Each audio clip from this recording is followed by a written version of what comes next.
Alright, everyone, it's Professor Ina095 back with some sort of like a missing news reviews. So technically, Shiranui and Luard has already come into this standard format.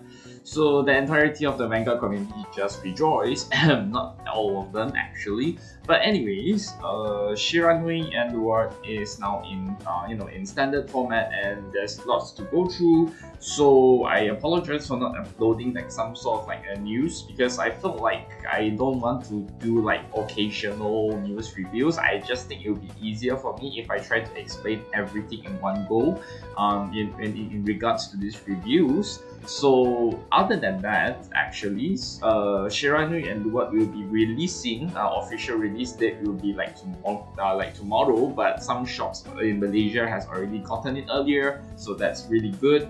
So just to get ready on that stuff. People who have pre-ordered has already got this stuff, etc. So yeah, all of like in Singapore, I think in some parts of Malaysia, they already some of us have probably already got it.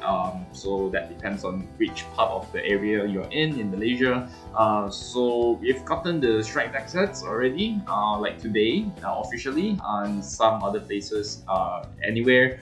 But I just want to go through like some of the like reviews and what is it like, how is it going to be like, and what is my own personal decision, and for you to like get those strike back sets, right? But they're still good strike back sets, and if you really like them, if you really like the Shiranui Luard, for nostalgic purposes, or if you're new to Vanguard, you want to try something out for this Shiranui and Luard strike deck sets, feel free and go ahead, right? So anyways, if you if you're new here, if you like what I'm doing, before we jump straight into the news reviews, if you are liking what I'm doing, please do hit like and subscribe, and stay tuned for more contents to come. Now actually, we'll start with Shiranui. Here's what I'm gonna do. So what I'm gonna do is that I'm gonna first go through Shiranui's, and then after that I'm gonna go through Luard's, right? So it's gonna be like easier for me, so that I don't have to like jump around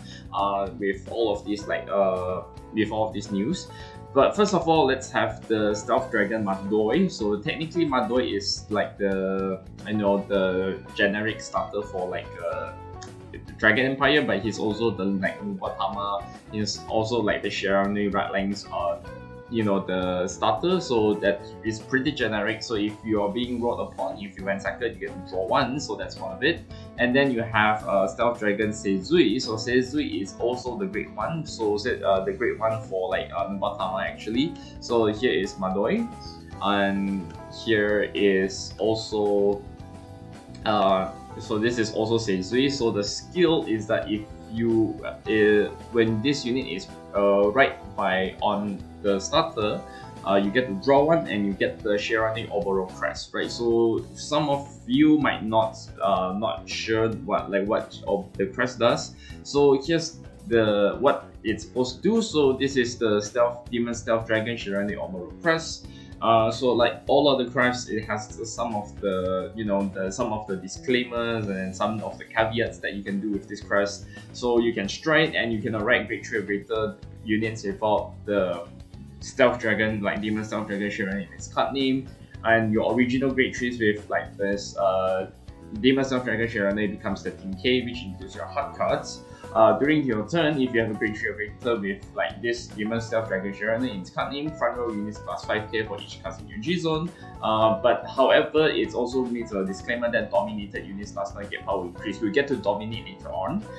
So yeah, dominate power units also get a power increase. And during your turn, all the units that you dominate and all of your opponents that are placed during this card's abilities lose all of the continuous and alter abilities and get 5k. Now, some of you guys may not be not around during the G era shenanigans, but essentially what dominate does is that you just control like you choose one of your opponent's like units, whether or not it's the vanguard or the rear guards, depending on what the skill is, and then you try to like take control of it, and then you can try to attack to somewhere else, right? So attack, it can be attacking rear guards, or it can be attacking your vanguard, but primarily it's because of your like it will direct your attacks to your vanguard, right? So that's very you know, that's very simple. While the skill is like quite simple for like dominate, the rulings is a little bit iffy because it requires a lot of interactions. So because so Shiranui in this sense, in order for them to like try to like dominate, the dominated units can get 5k. However, you lose all of the auto and the continuous abilities, which means that cards that originally have continuous abilities of their own, let's say for example, if a card has continuous ability, let's say if you have 3 or more rear guards in this unit plus 5k, it loses all of that you know, that bonus. So essentially, let's say if that card is like an 8k, it's gonna be like a really vanilla 8k and cost 5k, so it's gonna be a 13k, which should be enough for you to swing your vanguard, right? So this is what Dominate essentially does, but we get straight into what Dominate will do, the rulings and etc. and the yada yada stuff, right? So this is the essentials of like what the Shiranui Oboro quest can do, and then last but not least, we can go straight into the Demon Stealth Dragon Shiranui Oboro. Now Shiranui Oboro is one of the bosses in G eras, and of course you can use the good old, you know, Shiranui Oboro cards during the G era cards, not the V ones, the G eras with the same skill and the same name. So of course I think it only comes out during the TD, the GTD 11. I'm not sure. It's like around like GTD 10 or GTD 11. I'm not really sure. So I don't remember which it is. But he is a Nubatama, and of course the skill is very simple. At the beginning of your right phase, so this is auto vanguard skill. At the beginning of your right phase, you choose up to one card in your opponent's drop zone. Your opponent calls that card to the rear guard circle. So which means that you give your opponent to choose wherever they want to call, and at the end of the turn, you retire that unit. Alright. So that's the first skill. Second skill, dominate auto vanguard circle. When your genie is stressed, choose up to one of your opponent's rear guards, dominate it as 10. Plus 4k until the end of turn and attack your opponent's other unit with it. So essentially, for example, if I choose to call a grade 2 from the drop zone, and my opponent calls it, and yes, is going to get like a 10k vanilla base, and then plus 4k, and dominate is going to get 5, right? So it's going to be like 19k attack, so which is pretty good. And yeah, same with like Dragon and Messiah, you can also use the older prints of Shiranui Oboro for this, so which is nice. And then after that, we get straight into the Genkai. So Genkai is the grade 2 actually. So here is what his artwork is. I'm not sure if you can see that, but I'm not sure if, yeah, but I think you can all see that the grade 2. Now Genkai skill is pretty interesting. So the skill is that when this unit is rolled by grade 3 with the Shiranui, with the other Shiranui, with this, the main Shiranui, in his card name, you may call this card to the rear guard circle. If you do, you soul charge 1, you choose up the 1 unit card from your opponent's drop zone, and your opponent calls that card to the rear guard circle, right? So you can choose, you cannot to choose depending on the situation, but that's pretty much ensures you have a target to call, like for dominate, or you know, if you want to like get rid of like pesky annoying rear guards. So that's one thing. And the second skill, auto rear guard skill, when your dominated unit attacks, you counter plus 1 and the attacking unit plus 10k until the end of battle, and this unit gets boost until the end of turn. So which is pretty interesting. So because like what I've mentioned earlier about like how you can choose a card to dominate and say, I call a grade 2 plus 4k plus 5k is going to be a 19k. So if the dominated unit attacks, you can proc Genkai's skill in order for you to counter plus 1 plus 10k. So it's going to be like 29k attacker, which is like pretty, you know, pretty strong as well. So which is good, and you can get to soul charge 1 because as you play this deck, Shiranui will have to do a lot of like soul charging and etc. Right? So that's one part of it. Now let's get straight into the main deck. We have this is not Katari Kitsune. So actually we have like we have the grade 3 Shiranui. So Stealth Dragon Shiranui, this is the OG Shiranui with the after image, but instead of the after image, this one has a persona, right?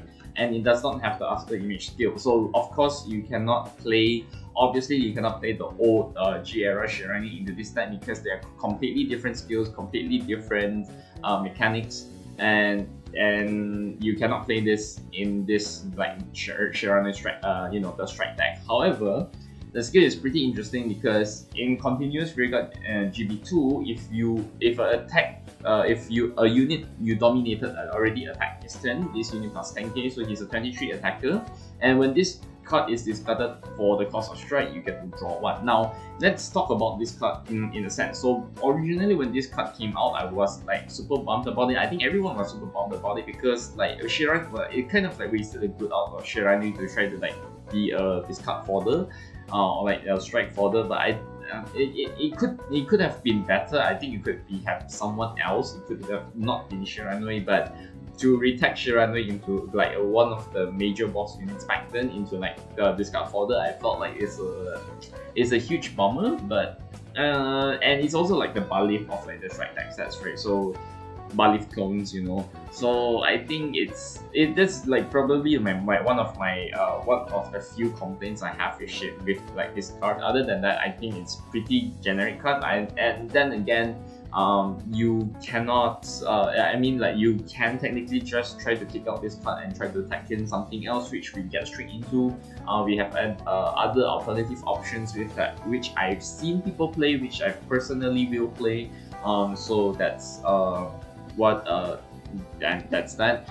Personally, disclaimer speaking, I'm not like really interested into like Shiranui and Luard in the first place, so I'm high likelihood that I'm not getting one of those, but that's fine. Other than that, also a very interesting thing is that Genkai has 4 copies, which is out of the I think would say like out of the ordinary, because usually like the red lines, grade 2 red lines, they only usually give you like 1 copy, but this time like they give you actually like 4 copies of Genkai, which is like pretty surprising. So I've actually like checked the decks like the list yesterday, so like there's actually 4 copies of Genkai, which is super good. So many things that you can try to proc. After that, the grade 3s you can try to go for the grade 2s. And also one more thing that this card cannot be searched by Katari Kitsune, the grade 1 discard for the strike, discard for the ish, and the searcher, because it's the missing the demon in its card name. So Katari Kitsune cannot search for this card. So yes, that's that. And then after that you have Stealth Dragon Sekie. So Sekie is like pretty interesting because it is a grade 2 that actually can withstand. So the skill is that auto regards circle when your vanguard attacks. If your dominated unit attack this turn, you Soul Blast 1, you restand itself, and you have 2 or more cards in your face. 2 face-up cards in your G-Zone, you get to draw 1 and get 10k until the end of turn. So which is pretty nice, because if you have 2 or more face-up, which means that you already have like 5k because of the crest, and he gets 10k, which means that it's gonna be a 30k and he can stand, right? So which is pretty nice, and only for the cost of like try to like Soul Blast 1, right? So Sekie, so this is Sekie. And then after that you have Furai. So Furai is actually back. So Furai is also very nice. The artwork is okay. So the skill is that continuous regular circle. This unit gets 5k for each attack made by a unit you dominated this turn. So let's say for example, if you dominated 3 units, he's gonna get 15k. So he's going to get 25k. So assuming that you have like 1 G-Zone face up for your front row, it's gonna be like 30k as well, and it can scale. So the good things about this card is that these cards can actually, the power scaling in this line is also really consistent and very nice as well. And not to mention that you also can, like the skill is that auto rearguard GB1. When your vanguard attacks, if your dominated unit attacks this turn, you get to Soul Blast 1 and you restand this unit. So you can see why Shiranui has to play like a lot of soul charges, because like Sekie, Furai has been using like a Soul Blast just for them to like restand and draw, which is kind of good. So yes, also one thing that Shiranui can actually like draw a lot, especially we found out that you can like draw a lot in this deck. So some people say that you don't really have to play like 4 draw triggers in this deck, or maybe 3. So people have been taking like 7 crits and fronts, obviously, 7 crits, 4 fronts. etc., or like 6 crits 5 runs, depending on like the situation. But I think most people right now are more very comfortable with like saying, since you draw a lot in this deck, you can play crits and fronts in this deck already, so that's good, and it helps with the power scaling as well. Other than that, we go straight to the great one, which is Stealth Dragon Utsuroi. So Utsuroi is a Stealth Dragon, okay, which means that it is also good for Shoujo Doji and Megalonosuchi, because it's not only it's an effect PG, it has stealth in its card name, so it's gonna be like very useful for them. But other than that, it's a PG, is a Kanzenguard. It is the effect PGs which you can virtually just to like use one of them to guard. You have 2 or less cards in your hand, so which is kind of nice. So Utsuroi is back.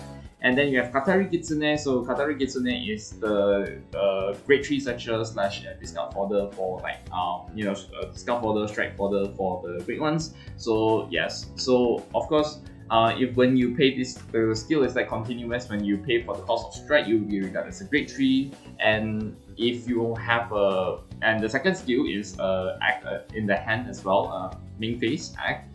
If you have the Shiranui or Crest, then you can discard this card. You search your deck or your drop zone for up to 1 Demon Stealth Dragon Shiranui, grade 3. From among them, reveal it and add it to your hand. So which means that you can ensure one of those cards you can use it for striding to Mukuro, right? So that's also good. So Katari Kitsune is nothing special, it's like your discard fodder. But also we're gonna look at Stealth Dragon Zanke. So Zanke's skill is same as Seki A, because like for each, not same as Seki, I think it's the same as Full, right? Because for each of the units, your dominated units that have attacked this turn, for each of them you get to have 5k. So if let's say for example, if you have dominated 3, it's gonna get the 15k as well, so you're gonna be a 23k attacker and booster. And also GB1, when one of your units attacks hits, you get to soul charge 1, right? So it's once per turn, okay? The auto skills says that it's once per turn. I don't know why they didn't specify that they put it in the slide, but the card says explicitly it's a once per turn thing. So if you attack once, so it's gonna be like soul charge once, alright? So if you have like 2 of them, you can soul charge 2 if like 2 of your attacks hits, right? When your unit attacks it. So it also works with like your dominated units as well, so which is quite nice. So I think this will be like your constant soul chargers for like all of these things, so which is also great. And then we have Tenrei. So Tenrei is very interesting because Tenrei is also one of the encounter cards in back in the G era. So the skill is that when this unit is placed, when this unit is placed on rear guard circle, if you have a Oboro Crest, Shiranui Oboro Crest, you counter +1 and you draw 1. So consistent draw engine, consistent draw power for this one. Tenrei is good. And second skill, auto rear guard circle, and when your dominated attack hits, unit attack hits, you can bounce this back. You may bounce this card back to your hand, so which is like pretty interesting, right? Attack of your dominated unit hits, yeah, so which is good. So increase your hand size, etc. Or you can just try to like yeah, I think you can actually like try, let's say if it's on the field prior before you dominate, if he's like there already, you can try to like bounce back and then you bounce back to your hand, and then you can just call back, and then you can use the first skill, counter +1, and you draw one. So which is kind of nice, right? After that, we have the the Great Force. We have 2 Great Force. We have Magu Tenbu and we have Shiranui Bukuro. But let's go straight into Magu Tenbu first. So Magu Tenbu skill is striding, obviously. So the skill is that dominate. Act Vanguard once per turn, you counter +1, turn 1 unit face up, you transform them to your opponent's rear guard and dominate it as stand, and you attack your other units. At the end of the battle, you retire that. You retire the dominated unit, so which is pretty interesting. So although it's not as good as like the J era version of Magu Tenbu, I think it's still okay. But I think this will be like a very solid first strike regardless. So we can't really complain much. But I think Magu Tenbu is already a pretty nice one dominating card already. So in this turn, you can already dominate like 2 cards already per turn. So with Magu Tenbu, so that's that's kind of nice. And of course, in all the strength deck sets, they will give you 4 copies of Kung Fu Tengu and 4 copies of Mukuro. Now, what Mukuro does is pretty interesting. So Mukuro is a little bit of a mouthful. So we have Evil Eye Hades Emperor Shiranui Mukuro. So this is grade 3, and in order for you to strike Mukuro, like in the disclaimer, like the clause for you to discard to strike into this, you have to discard a Demon Staff Dragon Shiranui from your hand and strike on your Vanguard face off, right? So there's that. And then the skill, Dominate Act once per turn, Vanguard once per turn, GB2, you Soul Blast 1, you choose one of your opponent's rearguard, you dominate it as stand, and you attack your opponent's Vanguard with it. At the end of the battle, you dominate all of your opponent's Vanguard as stand and attacks your opponent's rearguard, right? After the first battle ends, then you begin the second battle. So after your rearguard attack, then you move on to the second dominate Vanguard just directly, right? And when you perform drive checks, of course, when you're dominating a Vanguard, you can drive check. However, you drive check from your own deck, which is pretty obvious. So yeah, so this is what Shiranui Mukuro is, what he's supposed to do. So that's that one thing. So yeah. Alright, so pretty strong, I would say. Note this unit strike cost cannot play with the original Stealth Dragon Shiranui, which is kind of like obvious, or like what I said earlier. So you can only have to discard the same unit as your Vanguard, right? So that's that. Alright, so my verdict about this deck is a lot of things, because one thing, Dominate, you can do at least like consistent, like at least 6 to 7 attacks per turn. You can have like a lot of consistent draw powers, and the fact that is very hilarious is that they have 8 withstanders. So that's the reason why you can like do like up to like 7 attacks, 6 to 7 attacks per turn, depending on your cost. But then again, you draw a lot. You draw a lot, which is a good thing. But the thing is that you have to soul blast a lot as well, which is why you need to find alternatives for you to try to like soul charge as much as possible. Maybe you need to find cards that you can actually soul charge, etc. So that's that, right?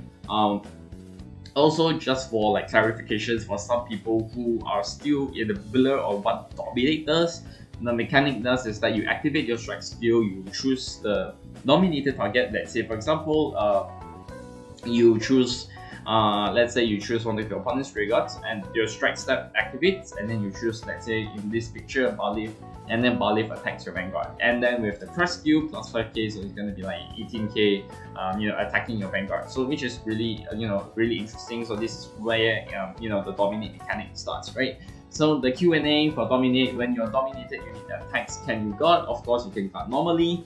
When does the dominate state end? The state ends immediately after the attack made by the dominated unit ends. So after your dominated unit attacks, it ceases to be dominated. So that is the simple explanation for it.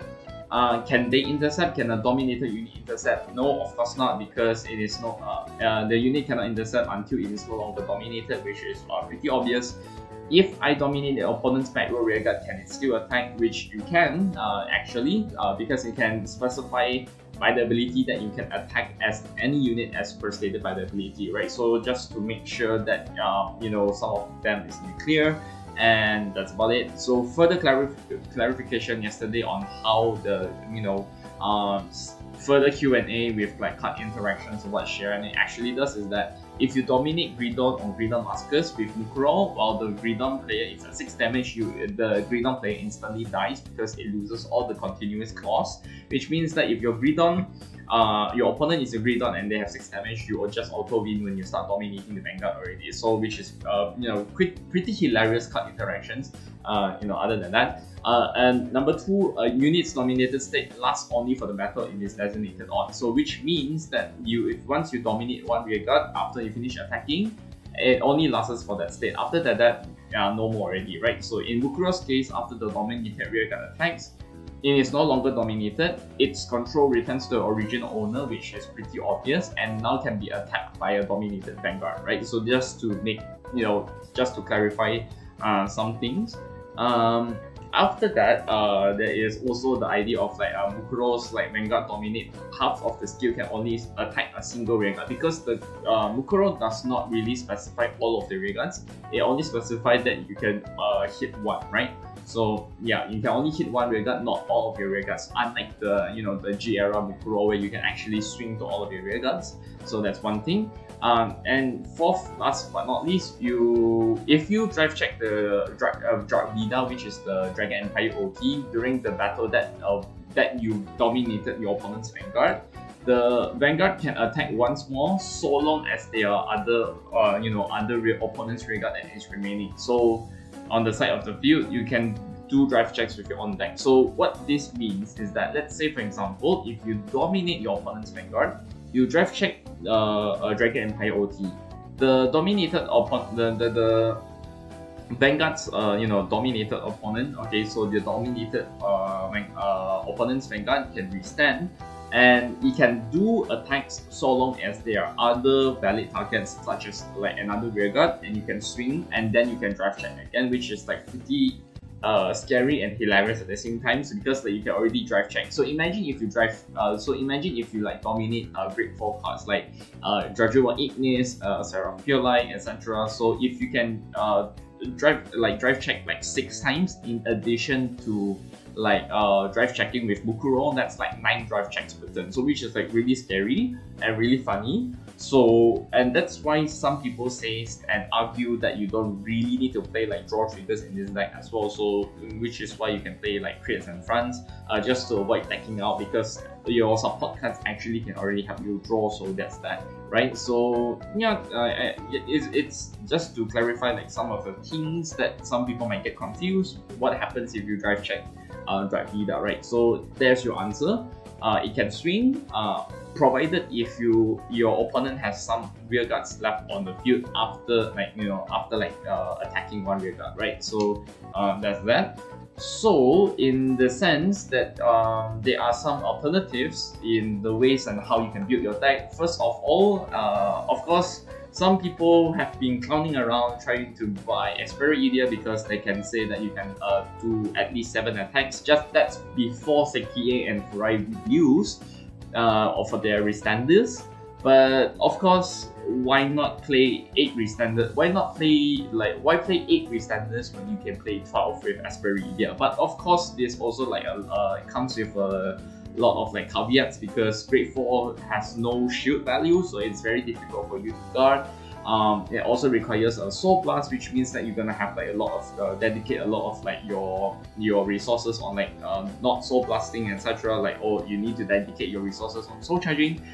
So Esperidia is definitely, you can play this, but of course your Vanguard needs to be a Grade 4 in order for you to play this card, which is pretty obvious. So Esperidia is like one of the options that you can try to tag in with this deck, right? So that's one of them. So for some people who have bought the Esperidias beforehand, congratulations, you can have 12 restanders, but of course Space Issue is one of them. After that, you have the Gandiva, the great one, which says that at the end of the battle that this unit boosted, if any rearguard was retired this turn, you can bind him face down and you can draw 1 card. So essentially, increase your draw power and bind face down so long as your any player's rearguard was retired. So since dominated actually you can retire after the battle, you can actually try to proc this during the during the attack phase, right? During the battle phase, so which is quite nice. Also, you can try to play like Best Harvest, because Best Harvest obviously you can the dominated rearguards get retired. Some of the rearguards get retired during the main phase as well, because like swinging your Vanguard or swinging to your rears is also really important. So Best Harvest is definitely your draw engine, a very interesting draw engine. But of course, space issues, and you have to try to like balance it out between like your cost and your draws and whatsoever. So yeah, Best Harvest is definitely one of the viable options. You can also play the Defensing Roar, which is a blitz for like defensive purposes, which means that you can choose one of your guardians that is without a sentinel, and during this battle plus 5k plus 10k shield, and when this unit is retired from the guardian circle, you can bounce it back to your hand, which means that you can use it for like guarding guarding on in later attacks, right? So if you like really facing like a very offensive decks, I think this would be a very good tag in options as well.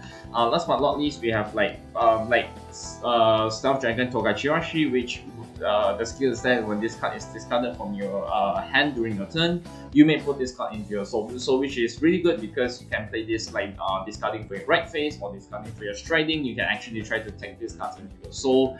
Some people play, I see some people play 2, some people play 3, some people play 4 because they will just want to like increase the soul charge, increase the soul just because they want to like soul blast for like say TA, Furai, and whosoever skills that require, and Mukuro as well, that requires like soul blasting skills for like the draws and the restands and the dominates. So it's Togachirashi is also the one of the better options. So these are those 5 cards that I think on the top of my head which you can actually try to play it. You can probably like try to like change out some things in there with some of the cards. Let's say for example you can kick out the Grade 3 Shiranui because it's no longer useful, or like probably you want to kick out like the attack hits soul charge one, that one, but I don't see a reason why you should. I think like there's like the majority of the strike decks, the Shiranui strike decks is actually like quite solid already. So trying to like, I don't know, it's try to adapt like things to your liking, to situations, especially if you're talking about like this meta. So yeah, which is kind of nice as well, right? So this is all for Shiranui segment, and we get straight into the Luard segment.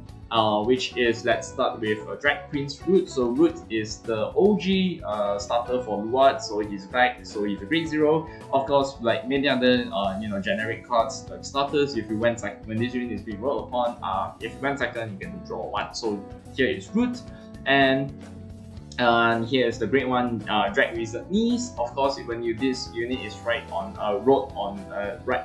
this unit is right on Root, you draw 1 and you open your Luard Crest, so which is straightforward, pretty interesting. After that, and you have Leafall. So Leafall skill is also very interesting because when this unit so this is grade 2 for the right line Drag Wizard Leafall. When this unit is being rolled upon by a grade 3 Luard, you get to soul blast 1 and you get to draw 1, so that's one thing. And second skill drops on Ritual Tree. When your grade 4 Luard is placed on the backguard circle, you discard 1 card from your hand and call this card to the graveyard circle, which is good. So you can discard a grade 1 for this, so which means that you can reach your ritual very fast. And you can just like call it out from the drop zone and use it for like attacker, or you can use it for like your retiring in order for you to like call 2 grade 1s, etc. So that's kind of nice.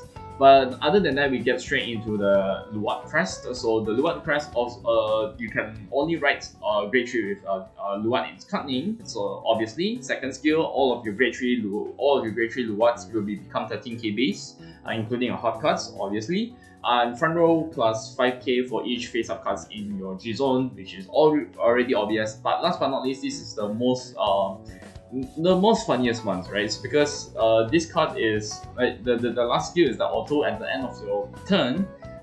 If you strike without paying the cost, which what Luard's supposed to be, because you don't have to discard the grade 3 for like striding. What they usually do is that you can return like 2 grade 1s from the drop zone, return to the bottom of the deck, and you can strike for free, right? So this is what Luard actually does.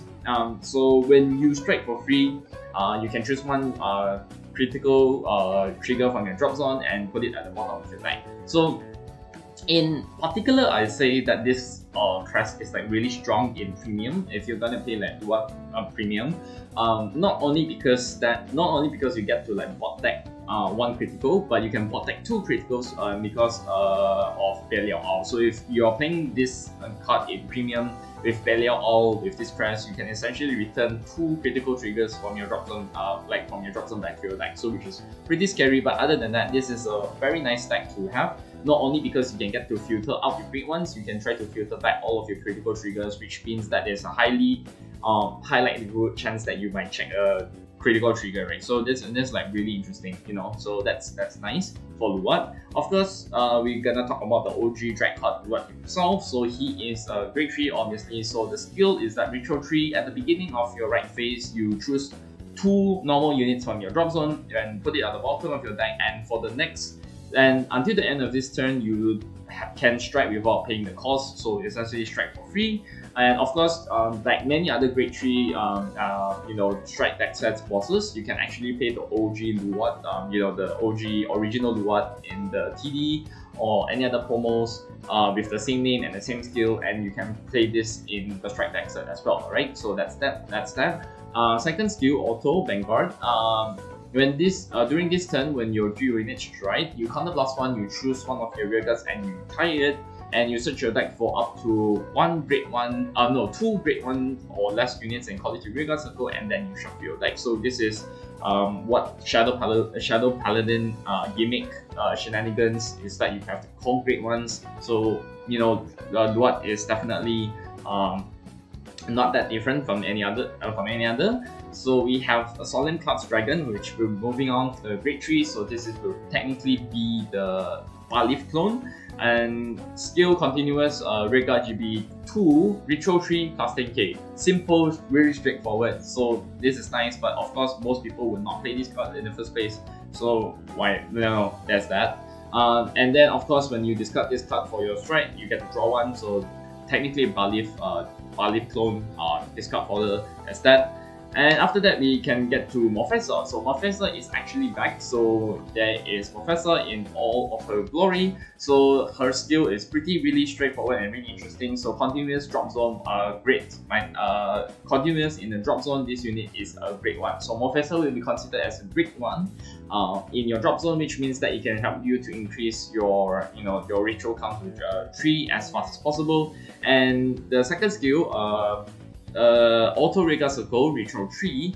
When this unit attacks a Vanguard, if you have a Luard Crest, and during this battle that this unit gets 5k, so she's a 15k attacker. And if you have 2 or more face-up cards in your G zone, you get to counter +1. You search your deck for up to 1 ritual card different than herself and call it to the rear guard circle, and then you shuffle her deck. So essentially, it is like Maha without like being boosted. So Morphessa is like your superior calling for like superior calling from your deck for the great ones, which means that in a particular sense that she is like Luard can do at least minimum like 4 attacks. So that's like one thing. So that's like pretty nice.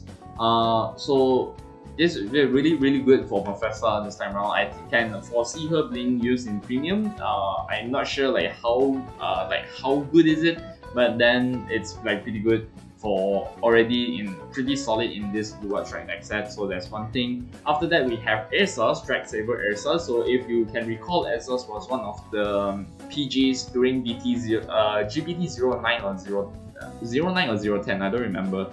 But she is essentially like Luard's like personal PG in a sense. So Sentinel, of course, it is an effect PG, which means that you can PG if you have 2 or less cards. Like you can just guard with like one of these PGs if you have 2 or less cards in your hand, right? So which is nice. And the funny thing is that since you have like the grade 2 rare card, where if like you can just soul blast 1 and then bounce a card, a clan with the same card name from your drop zone back to your hand. Yeah, there you go. That's the purpose. You can just bounce back Ursa's as well from your drop zone back to your hand. So this is very interesting. Not to mention that because this is a Shadow Paladin PG as well, you can play this in Phantom Blaster. You can play this in you can play this in like Phantom Blaster Overlord, right? So which is like very good as well for Ursa's, obviously. And after that we have like okay, so we have Abyssal All. So Abyssal All is really interesting because this is not just your strike for. He is not your strike fodder, but he can technically search out your Luards out from your deck, as evident by first skill. So in your hand, if you have a Drag Heart Luard Crest, you discard this card, you search your deck for your drop, so up to 1 grade 3 Luard. From among them, reveal it, and then if you hand, then you shuffle the deck if you search your deck, right? So that's one thing. And auto drop Retro 3 at the end of your turn. If you have a Luard Vanguard, you bind 2 cards with the same name from your drop zone and CC 1. Now the CC 1 requirement is a little bit, it hurts a lot.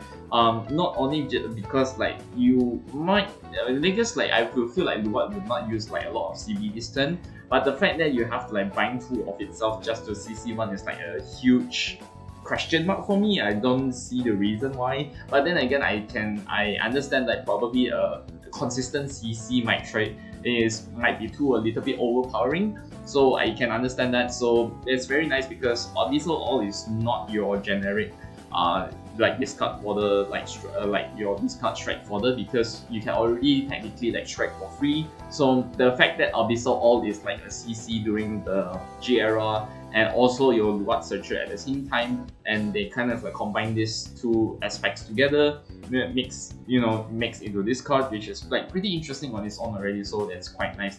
So I would say, yeah, not bad, I would say, but the buying 2 cost for it is like pretty weird, but it's fine. After that, Semias is back. Dread Wizard Semias actually. So we have another encounter unit. So Semias, I think she's from the TD. I think is it a he or she? I don't remember. Yeah, but then again, Semias skill is really interesting. Very straightforward. Continuous Rearguard Circle Ritual 3.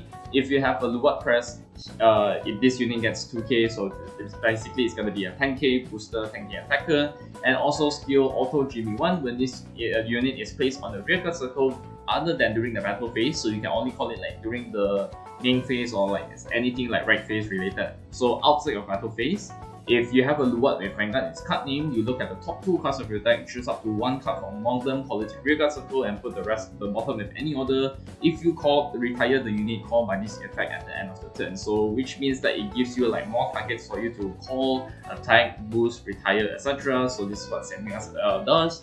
And the fact that you can like try to look to is like pretty interesting, because if let's say if you look top 2 and one of them is a trigger, one of them is not, you can call out the one that is not a trigger, the unique card, and then you can just bot that, which means that you can try to like filter a little bit like semi-filtering as well with this deck, with this card. So pretty nice with Semias. And then after that we have Luminosity Wizard. So this is a new card.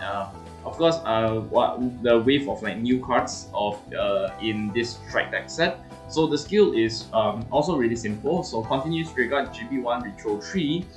When this unit is placed on the Rearguard Circle, she gets, I think it's a he, he gets a, I think it's a he. It's a 10k Vanguard, okay, no, not 10k, sorry, Vanguard. So it gets 10k power, so basically he gets a 18k booster, becomes an 18k booster, 18k attacker, so Ritual 3.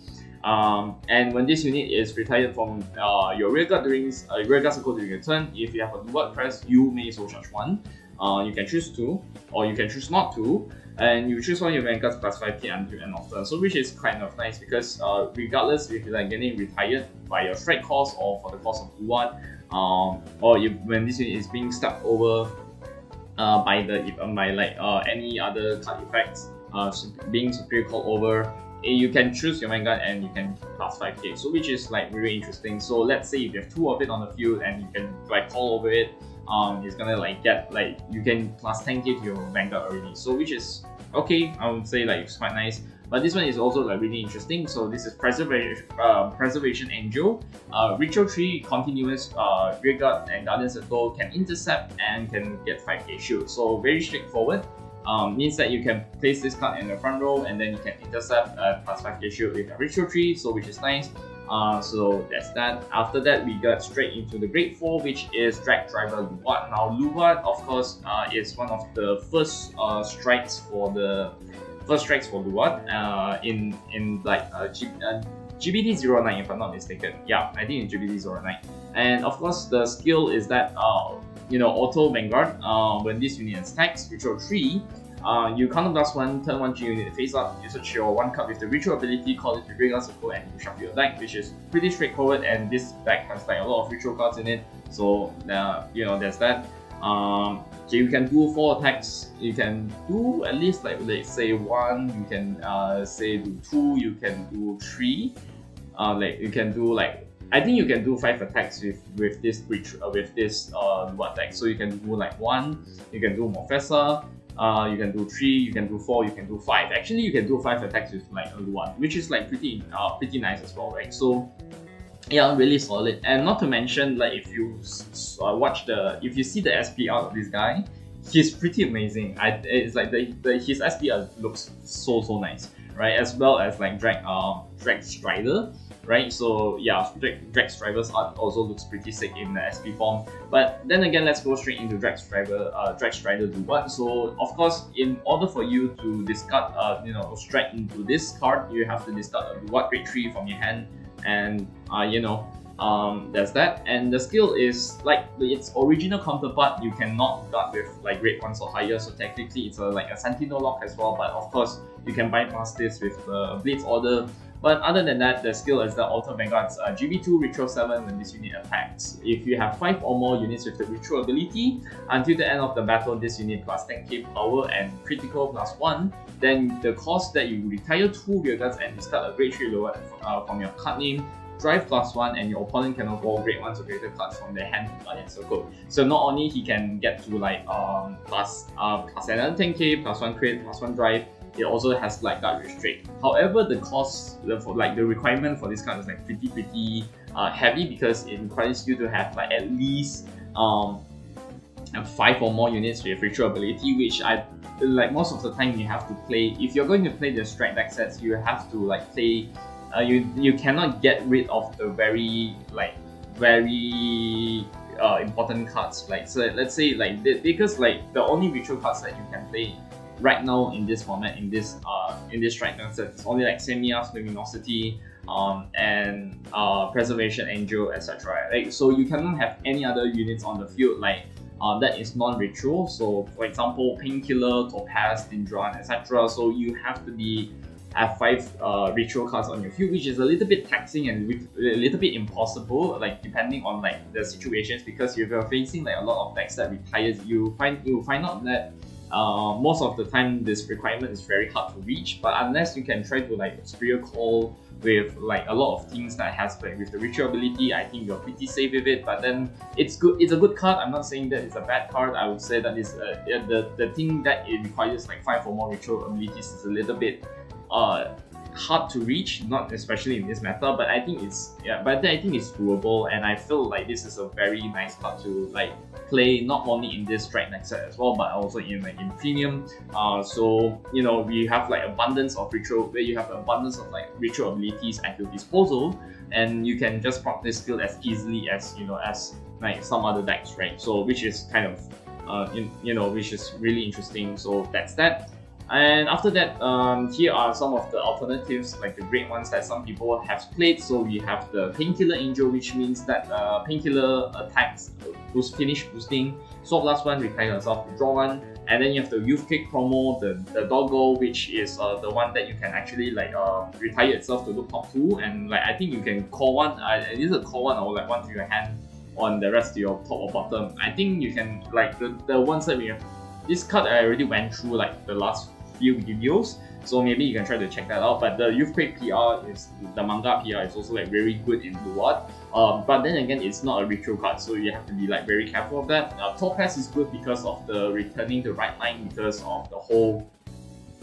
You can look at the top 5 and try to call 1 unit card, so which means that you can call out your ritual ability cards as fast as possible. Dindran is because that if you call on the Regal Circle, if you have your Vanguard has only 1 clan, you can soul +2 in order for you to CC, which is interesting. Of course, technically speaking, Dindran, you cannot use Dindran second skill because it requires an air zoning, so there's that. But also there's like some other alternatives, which is like these ones that we can think of, which is this Eagle. When this unit is discarded from your hand or by a card ability, you soul +1 and you get to draw 1, so you can use like your soul, and then you can like use this card as well, Interiors. So when this unit is called from the Regal Circle from the deck plus 10k, so like an 18k attacker, 18k booster, then again it's not a ritual card. And also people can play, technically you can tag in like at least 2 Maples in this deck, because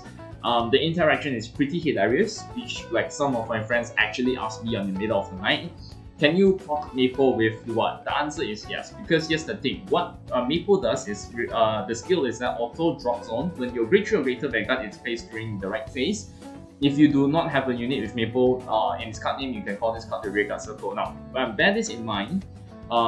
Let's say for example, when you write into a grade 3 Luard, obviously you're going to Soul Blast one with Leo Fall, and then you can draw one, and then you proc Maple skill. When your Great Greater Vanguard is placed, then you can call herself on the rearguard circle. Then you proceed to Striding.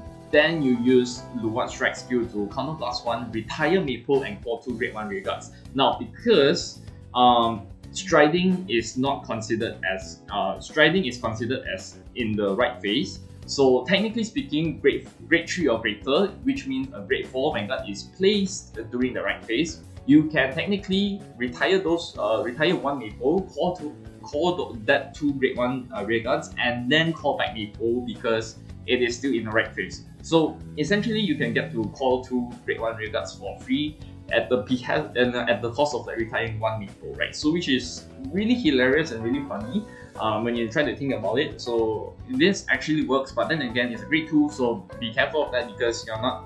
I mean, ritual. I think for this case, reaching ritual is not as hard as most people might seem, because the fact that by the time that you're in turn 1, you can probably like already discard you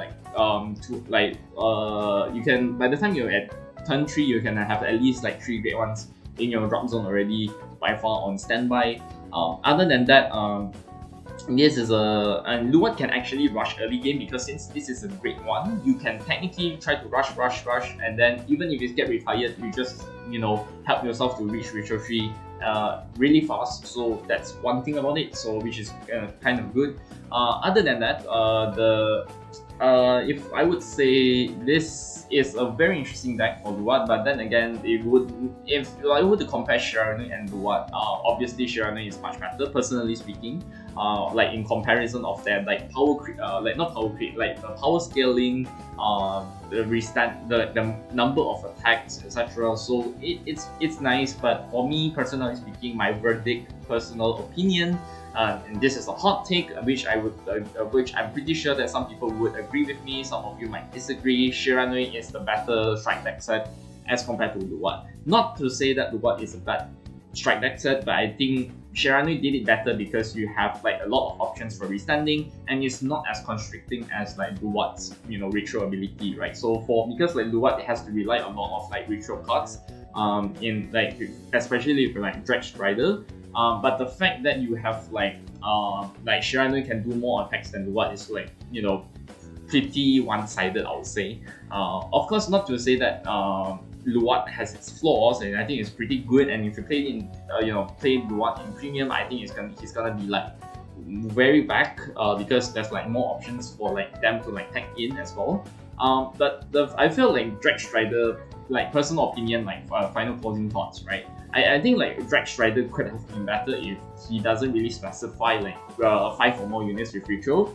You could possibly like saying that you could specify if you have 5 or more grade 1 rearguards, and things would have been better, right? And it could be very. It could have been better if they worded it this way, but then again, I'm pretty sure they just don't want to probably abuse this card. But that's about it. So yeah, that's what the breakdowns of the whole breakdowns and news reviews of this set.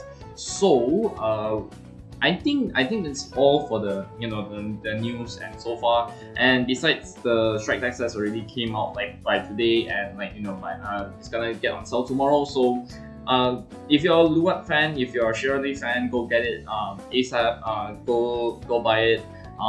For me personally, I'm not buying it because I'm not a Kettle fan, I'm not a Dragonfire fan. I'm just like dedicating my time to playing Dark States. But then again, if I were to choose personally to get what strike deck set is better, I would say Shiranui. But of course, I can consider Luard because like Luard is a very interesting deck to work with. Not only because like he can early rush, he can do like a lot of shenanigans with like Spirit Callings and whatnot. Shiranui is like Luard has its pros and cons, but Shiranui also has its pros and cons as well. I'm not saying that Shiranui is entirely bad. I'm not saying that Luard is entirely bad either. Then other than that, please pick and please buy whatever you want to buy. I'm not gonna stop you. If you feel like Luard's better, then you do it. If you think Shiranui is better, you can get it. But then again, it's all up to you. They are your own decision. And I think I've been rambling on for like almost an hour, so I'm gonna have to end this video right here, right now. So this is a very long video. I apologize, but I think it will be easier for me to like try to like go through all of these things at once, so that I don't have to like make additional like 2 additional videos per week just for this. So I think if I condense it all in one video, it will be easier to like break it down to you, my personal opinions, the skills, and etc. And you know, make your decisions from this video and go get your stuff. Go get your Luards, go get your Shiranui, and see you at the next time I see you when you're playing your fight, when you're on the next video or whatsoever, and probably see you guys in WGP Season 4, I don't know. Alright, so yeah, I'm pretty sure that WGP Season 4 is gonna be like a lot of players bringing Shiranui and Luard. So yeah, depending on situation, but that's about it. Alright, anyways, I'm gonna have to stop my rambling here. This has been Professor Ino 095, so I'll see you guys on the next video, so goodbye.